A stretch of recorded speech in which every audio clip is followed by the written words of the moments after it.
உங்கள் வாழ்க்கையில் இந்த ஆலயத்தை பற்றி நீங்கள் தெரிஞ்சுக்கிட்டீங்கன்னா உங்களுடைய பூர்வ ஜென்ம கர்மாவே இன்றைக்கி தீர்ந்துடும். அப்பேற்பட்ட ஆலயத்தை தான் இந்த பதிவில் இன்றைக்கி நான் உங்களுக்கு கொடுக்க போகிறேன்.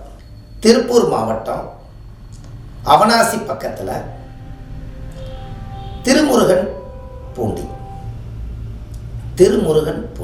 திருமுருகநாத சுவாமிகள்.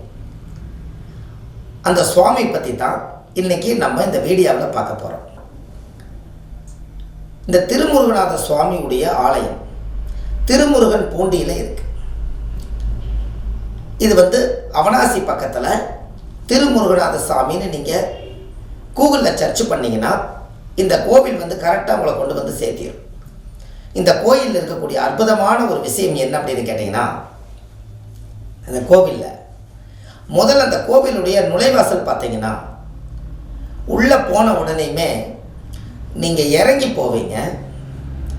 கடவுளை சாமி தரிசனமெல்லாம் பண்ணிவிட்டு திருச்செந்தூர் முருகர் மாதிரி மேலே நோக்கி வருவீங்க.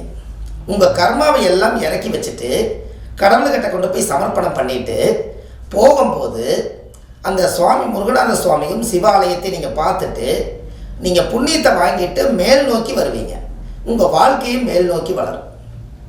அப்படி அந்த காலத்தில் இந்த திருமுருகநாத சுவாமியுடைய ஆலயத்தில் அற்புதமான ஒரு சிவ ஆலயத்தை தான் இந்த பதிவில் இன்றைக்கி உங்களுக்கு சொல்கிறேன். இந்த கோவிலில் உங்களுக்கு என்ன ஒரு அதிசயம் கேட்டிங்கன்னா, வருஷத்தில் 3 முறை சூரிய ஒளி சிவபெருமானுக்கே காட்சி கொடுக்கும். அந்த இயற்கை சீற்றம் பார்த்தீங்களா, உங்கள் வாழ்க்கையில் சிவபெருமானுக்கே காட்சி கொடுக்குது. 3 நாளைக்கு அப்படியே சூரியன் அந்தி சாயும் பொழுது நேரம் அப்படியே சூரியன் அந்த கோவிலில் அப்படியே கீழே படிப்படியாக அந்த சிவ ஆலயத்தினுடைய கருவறையை பின்னாடி அப்படியே பார்த்தீங்கன்னா ஒரு ஃபோக்கஸ் லைட் எவ்வளோ பவர் இருக்குமோ அவ்வளோ பவர் சிவனுக்கு பின்னாடி ஃபுல்லாக கொஞ்சம் நேரம் இருக்கும். எல்லா மக்களும் போய் அதிசயமாக ஆன்மீகமாக ரொம்ப சந்தோஷமாக போய் எல்லாரும் சாமி கும்பிட்டு வருவாங்க. இதை அடியேன் நான் இதை உங்களை பார்த்துருக்கேன். இந்த ஸ்தலத்தில் என்ன ஒரு யோகம்னு கேட்டிங்கன்னா, 6 முகம் உள்ள கடவுள், 6 முகம் முருகநாதர் சுவாமி இருக்குது. அதில் பாருங்கள், 5 முகம் முன்னாடி இருக்கும், 1 முகம் மட்டும் பின்னாடி இருக்கும். அது கண்ணாடியில் பார்த்து தரிசனம் பண்ணுற மாதிரி அந்த ஆலயம் அமைச்சிருப்பாங்க முன்னோர்கள்.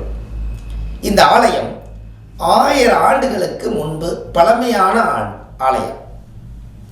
இதில் இந்த கோவிலில் மெயினாக பார்த்தீங்கன்னா முருகருக்கு பிரம்மகத்தி தோஷம் முருகருக்கே பிடிச்சு திருமுருகன் பூண்டியில் சிவனுடைய ஆலயத்தில் அவருக்கே அந்த பிரம்மகத்தி தோஷத்தை நிவர்த்தி செஞ்சு அந்த நதியில் இருக்கக்கூடிய தீர்த்தம் எடுத்து அவங்க தலையில் முருகருக்கே தீர்த்தமாக ஊற்றி அவருக்கு பிரம்மகத்தி தோஷம் நிவர்த்தியான ஸ்தலம்தான் திருமுருகன் நாத சுவாமிகள்.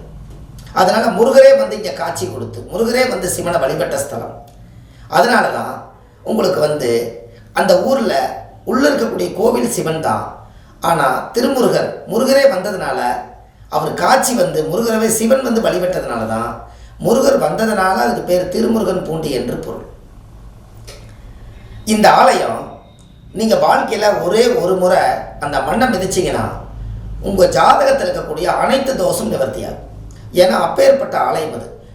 திருச்செந்தூர் யாரெல்லாம் முருகனை போய் தரிசனம் பண்ணுறதுக்கு ரொம்ப தூரமாக இருக்குதுன்னு நினைக்கக்கூடியவர்கள் அல்லது திருச்செந்தூர் போக முடியாதவர்கள் சேம் அப்படியே பார்த்தீங்கன்னா கீழ் நோக்கி போய் மேல் நோக்கி வரக்கூடியது 2 ஸ்தலம் தான்.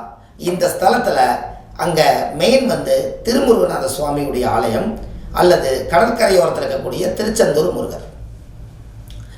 இந்த ஆலயமெல்லாம் இப்படி ஒரு ஸ்தலங்கள் அந்த காலத்தில் முன்னோர்கள் இதை உருவாக்கி வச்சதுனால இந்த பதிவில் உங்களுக்கு நான் கொடுக்கறது ஒரு அற்புதமான ஒரு விஷயம்தான். அதனால தான் கண்டிப்பாக இந்த ஆலயத்தை பற்றி நீங்கள் தெரிஞ்சுக்கணும். இந்த கோவிலில் நீங்கள் உள்ளே போன உடனே முருகர் ஃபஸ்ட்டு எடுத்தோடனே உங்களுக்கு முருகர் தான் காட்சி கொடுப்பாரு. அதுக்கப்புறம் நீங்கள் சிவனை வழிபாடு பண்ணிவிட்டு நீங்கள் வெளியில் வந்தீங்கன்னா உங்களுக்கு நவகிரகம் காலபைரவர், உங்களுக்கு காலத்தை நிர்ணயம் பண்ணக்கூடியவர் காலபைரவர், உங்கள் வாழ்க்கையில் இருக்கக்கூடிய எல்லா தோஷத்தையும் நிவர்த்தி பண்ணுறதுக்காக பல தெய்வங்கள் தட்சணாமூர்த்தியோடு சேர்த்து எல்லா தெய்வத்தையும் அந்த காலத்திலே முன்னோர்கள் அதை உருவாக்கி வச்சுருக்காங்க. அப்போ இந்த திருமுருகன் பூண்டியில் நீங்கள் செவ்வாதோஷம் யாருக்கெல்லாம் ஜாதகத்தில் செவ்வாய் தோஷம் இருக்கிறதோ, ஏன்னா முருகன் வந்தாலே அது மேசமும் விருச்சிகம் தான் வரும், அது செவ்வாயுடைய வீடாக தான் வரும்.